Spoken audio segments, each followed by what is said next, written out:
Hello and welcome to today's episode of the Work at Home Rockstar podcast. Excited for today's guest. He's the co-founder of Freelance University, and they help people to start flexible freelance businesses at home. Excited to be rocking out with Craig Cannings. Hey, Craig, are you ready to rock? I'm ready to rock, Tim. Looking forward to it. Beautiful. Let's start off at a good note. Tell me a story of success in your business that we can be inspired by.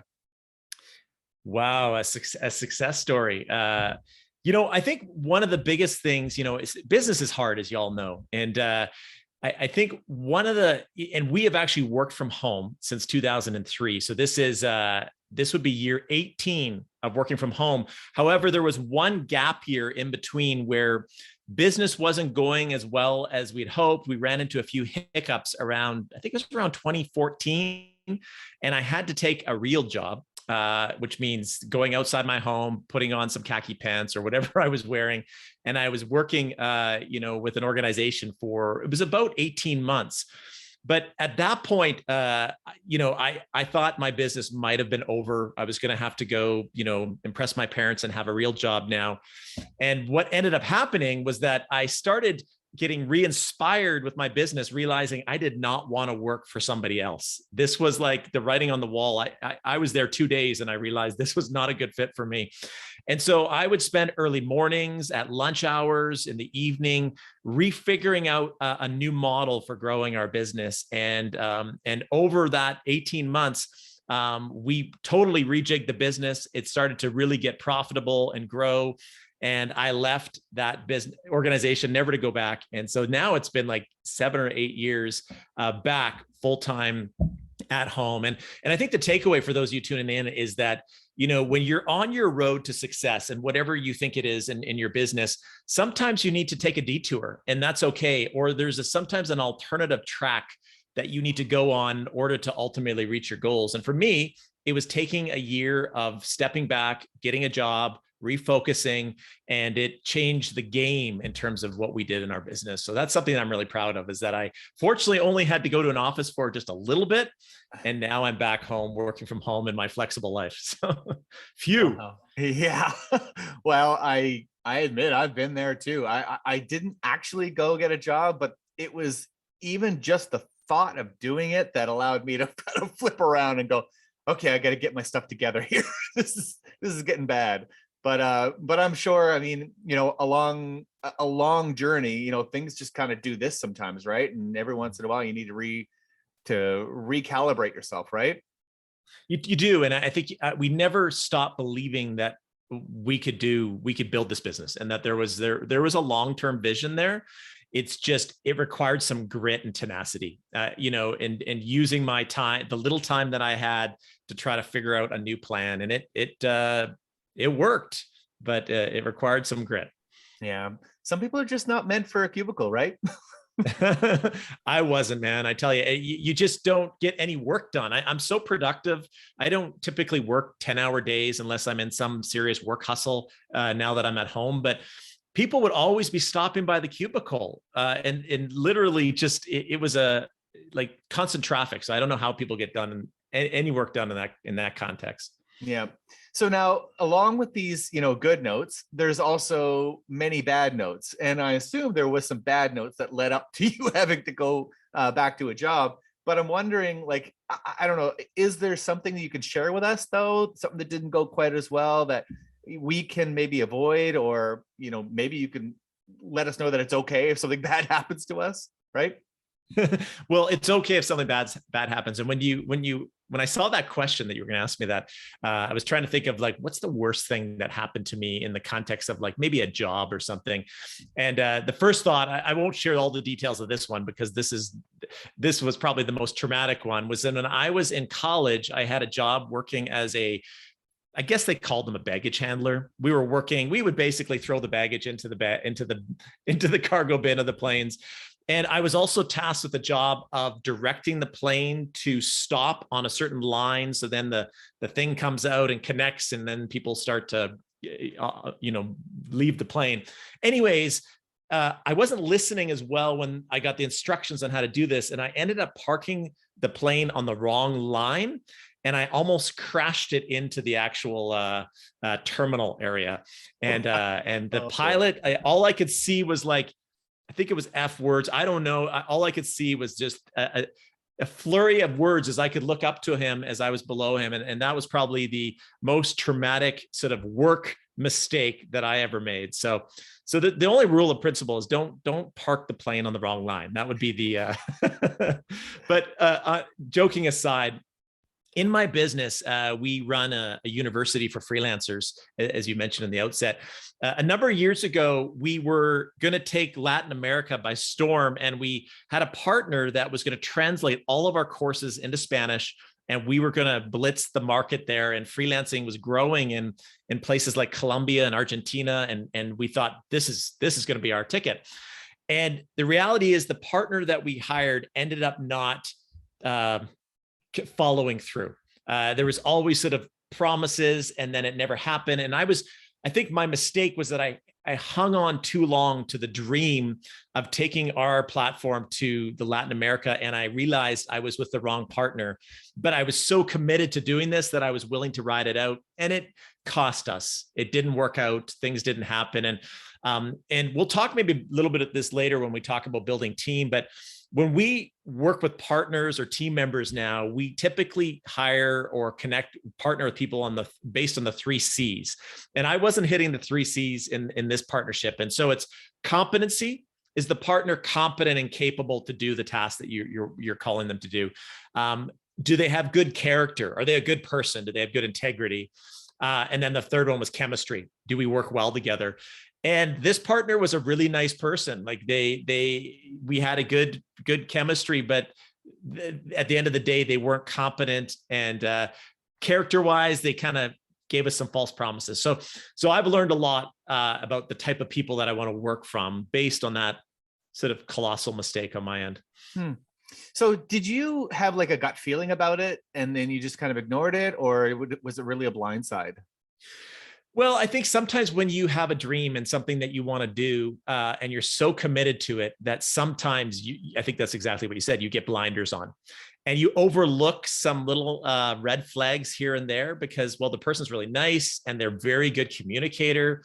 She kind of wooed me a little bit with, the vision she had, even though I should have realized that it was never going to come to fruition. But over time, I got a lot smarter. And with the guidance of my wife, it was like, I think we need to jump ship here before this gets any worse. Yeah. And, that's pretty common. Like when you look back on it, you can kind of go, oh yeah, that was a red flag. That was a red flag. But when you're in it, it's hard to see the red flags, especially like you say. I mean, I would say most entrepreneurs are very optimistic with what we want to accomplish. And so we're just kind of like going, I see the dream, this is where I'm going. And so you can miss all those little things, right?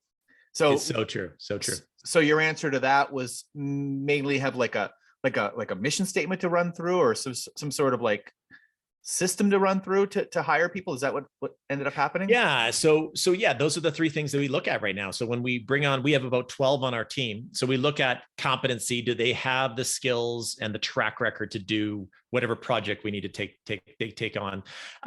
Character. What do people say about them? What's their, what are the kind of things they're posting on social media, just to kind of get a sense of the type of person that they are. And then compatibility, as we start to talk with them, is this someone that I could work closely with? So those are 3 things that we use when we're building team. Now, so for competency, do you have like a test that you run them through? Like, how do you know? Because even though they have something on a resume, does it mean that they can do it? Like, how do you find out if they're competent or not?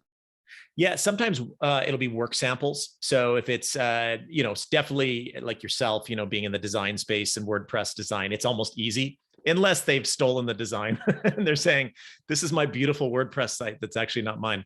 That's another issue. But looking at their work, when we hire writers, same thing, we're being able to look at their work. Often we will get referrals. And the cool thing is we train freelancers. So we often pluck people from our own community that we've got to get to know them in the community. We've got to see the kind of person that they are. And so by the time we get around to hiring them, we actually have a pretty good read on what they're all about. But yeah, definitely looking at people's portfolios, talking to people that they've worked with, things like that. Love it. So I like to talk about learning from others. And I mean, in music, you could sit at home and try to learn it from a tape or whatever. And that's what they used to do back in the day. But now we watch YouTube videos to find out what people are doing, and we learn from others. And in business, it's no different. You know, you can really shorten your journey quite a bit by getting a coach or getting a mentor and stuff like that. So I'm wondering, when you started your journey, did you do it all on your own, or did you seek out help right away? Yeah, well, a couple things. My wife and I co-founded the company, so we were kind of co-laboring at it together, and trying to figure it out. And so having someone that was with you, even though neither of us were each other's mentors, we were just kind of like saying, let's try to collaborate and use our collective intelligence to get through all the roadblocks that we're hitting in our business. But I did have a brother-in-law that actually, or do still have a brother-in-law, my wife's brother, that was successful in the dot-com boom.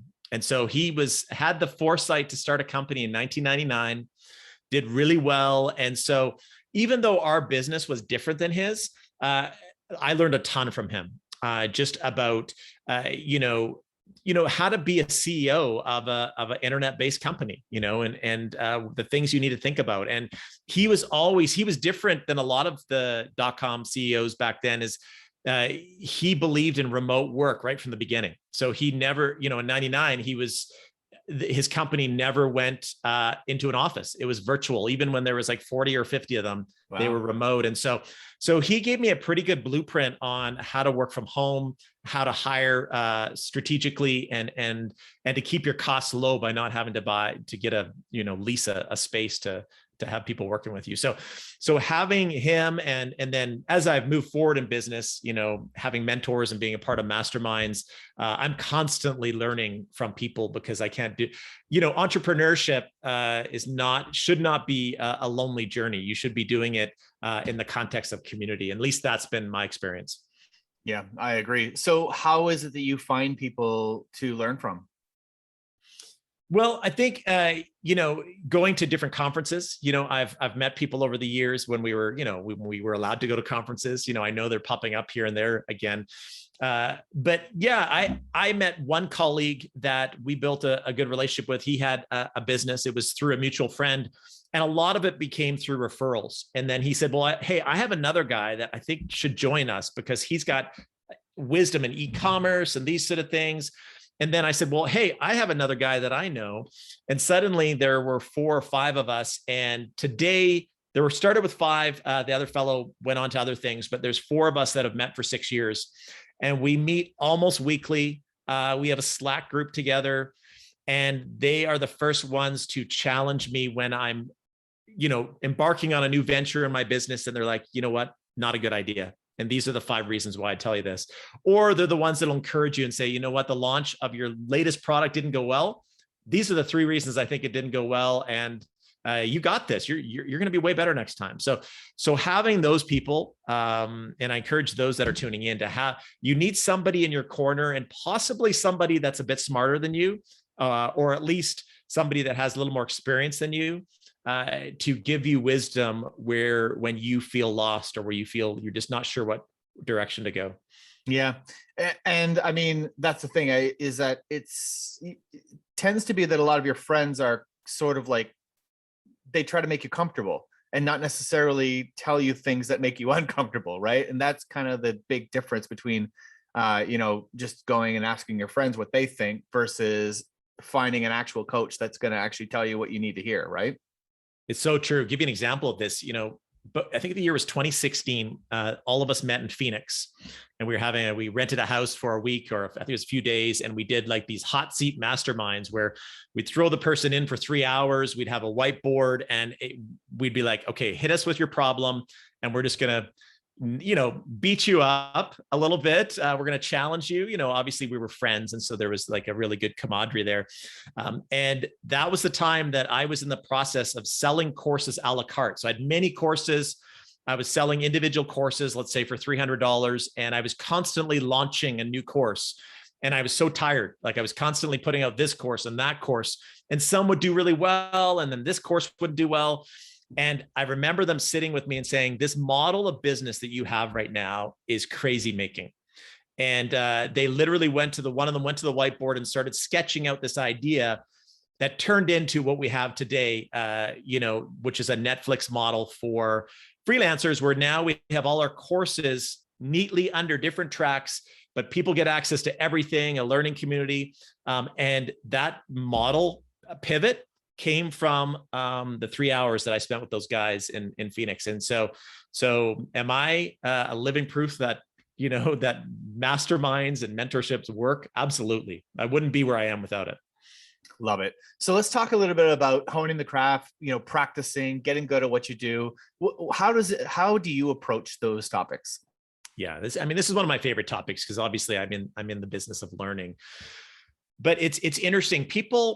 There's so many online courses out there now, and there's so many ways that you can learn through podcasts like this, through YouTube. And so back when I started freelancing in 2003, there was nothing. There wasn't even a blogosphere, really, except for the techno geeks that maybe had blogs back then. Yep. But really, no one was blogging. There was no YouTube. And so it was really hard to figure it out. And then the pendulum has swung the other way, where we are inundated with everyone's an expert. Everyone has a YouTube channel. Everyone has a course, and suddenly you're trying to figure out, what do I do? And it's interesting. I've been reading some statistics that people, the online education space is growing faster than it ever has during the global pandemic. But statistically, people only finish about 15% of the courses that they sign on for. They just don't participate in them. And so in our model, and what we do at our university is we do a lot of what is called cohort-based training, where you will join a program where you're connected with a group of people. You join at the same intake, go through the same process. There's live interaction, live training. There's accountability built in that. So I'm a big proponent that you learn in the context of community. So you're learning with an instructor, you're learning with a group of peers, you're doing it. There's live touch points. And so self-paced learning is great. And some of you might benefit from that, but we're seeing a lot of value, and people are getting more results when they join a community and say, I'm going to invest the next 8 weeks to be a part of this group and learn and grow and develop. And so I think the three ways people learn and hone their craft is by, yes, independently taking classes, watching YouTube videos. Some of you probably have learned a lot. You'll get to a certain level by just doing that. The next one is being a part of a community of some sort. It could be a Facebook group, as simple as that. It could be a group that meets weekly. It could be a mastermind where you're learning together. And that's what we call social learning. That's sort of the next level of learning. And then the third one is what we call action-based learning, is where if you're going to learn WordPress, you can't just keep watching videos. You've got to get into the weeds of the WordPress site, and you've got to practice and then get feedback from somebody and then keep practicing. So that's the difference between, into self-paced learning, social learning, and then action-based learning. Love it. I can't even add anything to that. That was very good. Right on. So now what about the band? So, we talked a little bit about hiring a little earlier, but is there any other, because one of the things I find very challenging, even in my business as I was going, is at some point you're going to need some help from somebody, or maybe you don't. But if you do want to grow, how do you go about finding the right people in your business, and what people would you go for first? Great question. Well, we are in an interesting age where there are so many marketplaces now, and even ones popping up. We've got the big kahunas like Upwork, and Fiverr and places like that, where you can go find people. There's niche ones in the writing space. There's 99 Designs in the design space. You got all these different places, and so in many respects, it's overwhelming. There's places where you can post jobs, and there's all sorts of different places. Even Indeed.com, you can post a job right now. And I think the biggest thing when you're wanting to bring a team member on is you got to be crystal clear on what you need. Because often people are like, I'm overwhelmed, I need a virtual assistant. That's the first step, is like to get rid of a lot of customer service, admin tasks, things like that. But then often people aren't clear on what they're prepared to give up and what they're prepared to delegate, which is another whole kettle of fish. And so that's the first thing, is be very, very clear on what exactly you need the person to do. And then from there, whether you use the marketplaces, whether you use your own referral network, whether you use social media to find people. I'm a big proponent of starting small and scaling when it comes to people. So anyone that we've hired, let's say a blogger, we will hire them for one blog post. We don't set up some sort of retainer contract over 12 months. We are working with them on one project, and then we look at the project, we evaluate it, we see how those 3 C's, how compatible we are. Do they seem competent? Do they have good character? And that usually means, like, are they reliable? Do they do things on time? Do they just seem to be a good person? Once those things are satisfied, then we scale from there. And so I have somebody that started as our proofreader, and she started editing like an ebook for me.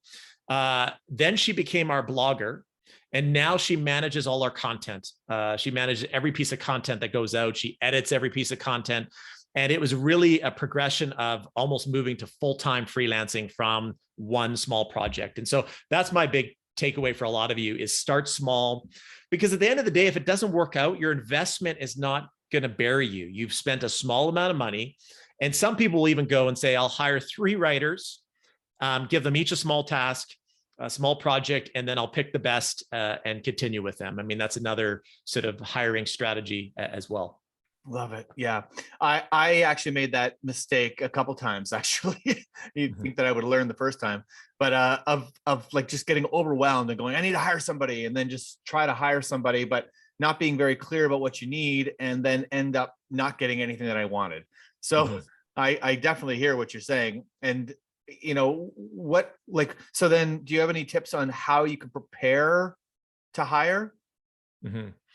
Yeah, I mean, you do have, and that's why we went back. A lot of the topics are tied in. I mean, that's why it's so good to have a mastermind, because one of the challenges of all of us solopreneurs, when we're just an entrepreneur ourselves, is that we think that we do everything the best. And so we get into this mindset that we are the best at our own craft. We're the best at our own. So who else could possibly fill our shoes? Yeah. And when you get into that sort of mindset, you're kind of hooped, because then you'll always be too judgmental on the people you hire, and you'll end up holding on to things at the detriment of the growth of your company. So you're not scaling, you're just plateauing because you're doing everything yourself. And so it's the great enemy of the solopreneur, the at-home solopreneur. And so when you recognize, and I had to have that own sort of, this is what we call self-leadership. When you start to have those self-talk and evaluating yourself and say, these are the areas that are holding me back from growing my company. I spend way too much time managing the conversations in our Facebook group. And I did for years, until I realized I need to hire a community manager that's really sharp and really relational, that would manage all the conversations. She's now been with us for 5 years, but it took me a long time to trust somebody that they would be able to do what I can do. And so that's the biggest thing, is you first of all need to talk to yourself and say, what are the things I absolutely need to get off my plate? And I'm willing to release that control, knowing that I will reap the benefits of it and my business will grow as a result of it. And so that would be one of the preparation steps. And then again, put your job description in place, figure out exactly what you want, the deliverables you're looking for. Feel out a couple different marketplaces. You could try Upwork, you could try Fiverr. I love getting referrals from colleagues. And so now I will go to my mastermind and say, hey guys, I'm looking for a new conversion copywriter. And then I'll usually get 6 or 7 referrals. So I love trusted referrals. But for those of you may not have that network right now. So you may need to start in marketplaces and other places like that. Yeah. Wow. It's really, really good advice. And I can hear what you're saying, because I think sometimes there are parts of your business where you've got it like down to a science. It's very systematic. And I know in my position, I remember thinking, well, I'm not going to give this away. This is the part that I've got really figured out, right? But then you go back to what you said earlier about, you get this idea that you're the best, but I could hire somebody else to do that for sure.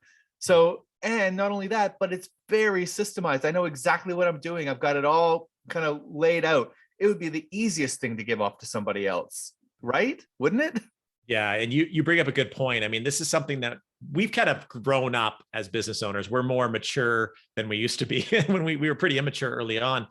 But we now have a lot of standard operating procedures in our company. And so we have somebody that manages our podcast. I do nothing with the podcast other than show up and do the interview. And then I have to put it into Dropbox and then it's done. But we created a whole workflow on what this podcast producer does for us. And if he gets hit by a bus tomorrow, sadly, or something happens to him, we have that workflow in place because there's lots of great podcast people out there. He's awesome, but if we needed to move, we already have the systems in place to pick it up and pass it to somebody else. Love it. Love it. Okay. So it's time for your solo. Tell me what's exciting in your business right now. Oh my goodness. It's exciting. You know, as a world, we've been through a tough cycle in the last 20 months. I mean, we've been through a pandemic. We're going through a pandemic. Some of you that are tuning in have been really affected. Others, maybe not so much.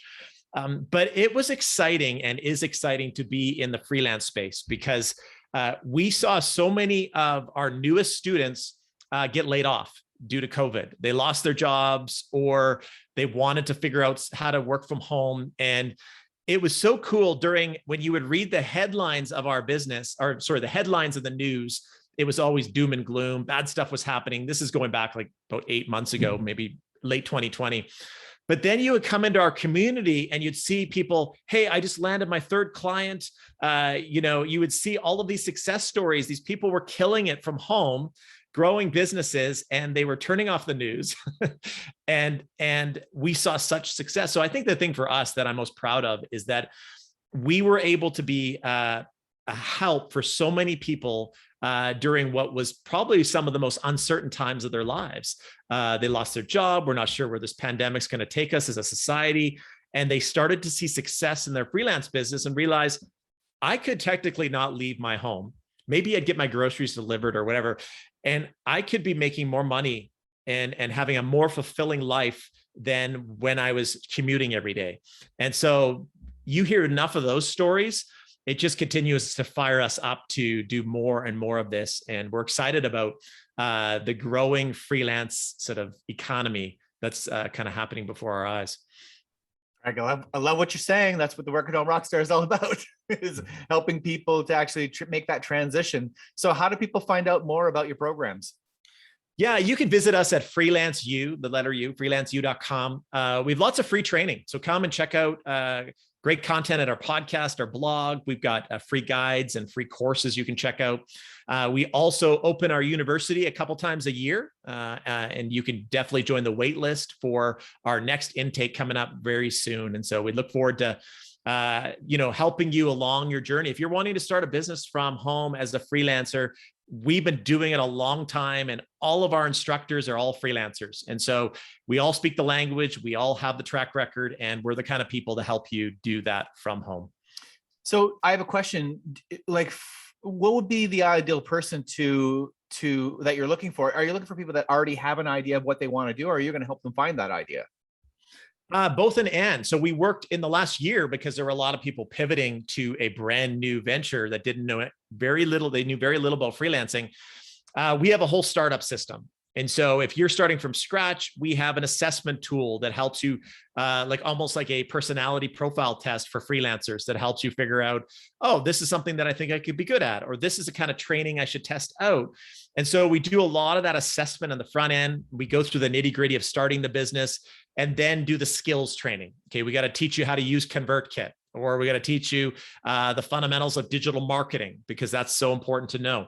And so yeah, it's sort of a soup to nuts model of education, from the starters to those that want professional development, or they want to just rub shoulders with freelancers every day and ask questions of people that know a lot about freelancing. Love it. So freelanceu.com. That is it. Awesome. Thank you so much for rocking out with me today, Craig. This has been a lot of fun. My pleasure. Cool. To the listeners, make sure you subscribe, rate, and comment. We'll see you next time on the Work at Home Rockstar podcast.